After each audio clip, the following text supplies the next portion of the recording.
everybody, welcome to Sports Babes. Is it time to start paying college athletes?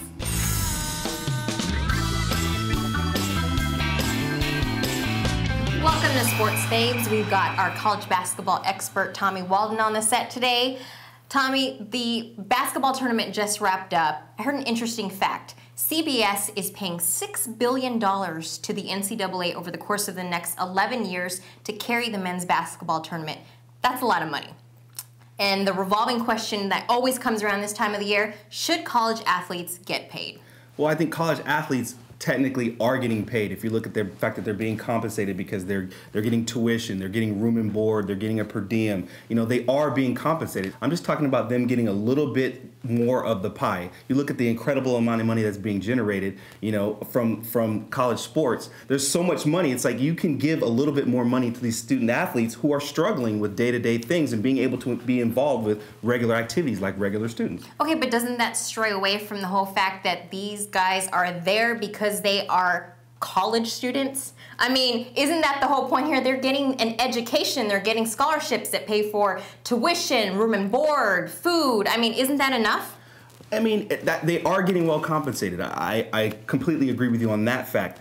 But they are generating so much money, I think they deserve a little bit more. And you know, you look at basically what I went through at UCLA, you know, in the morning it was class 8 to 12. Then you had to go get taped and go get, you know, treatment from 1 to 2. Then you have, you know, a little bit of time. You have practice from, say, 2 to 5. Then you got weight training 5 to 6. You may have conditioning after that. You know, then you go eat dinner for a couple, you know, for an hour.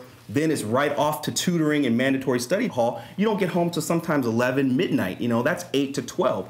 That's a rigorous day that other students have no idea that that's the type of day that these student athletes go through. Okay, well, what about just the normal college student who's maybe on an academic scholarship? You know, say for instance, a microbiology student. They're there studying, they're taking rigorous classes, they're constantly studying, don't have time to get a job. What about them? They turn to the fact that maybe they can get Pell Grants, loans. Why can't college athletes do the same? College athletes don't have some of the opportunities that other students have in terms of going out and being able to get a job to earn a little extra money to supplement what they're getting from their scholarships. They can only do that during the summer for 2 to 3 months. For those other 9 months, they just have to basically live off of what they're getting from school. And then sometimes that's a struggle. That's why these boosters and these agents, you know, it's tempting to these student athletes to get these little perks. I can understand that. I mean, I just think that, you know, as athletes, they do get perks, though. I mean, you said so yourself in conversations I've had with you, that athletes are treated like kings on campus. Isn't there some advantages to being the college athlete? I mean, you look at all the money that these kids are generating for the schools.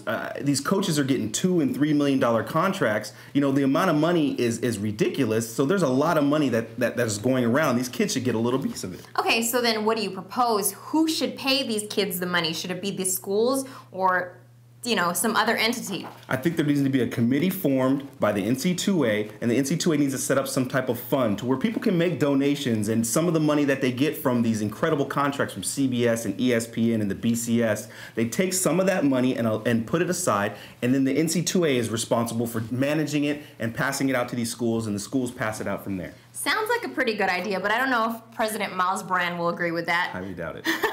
He's a stickler. All right, that wraps up this episode of Sports Babes. Join us again next time at sportsbabestv.com.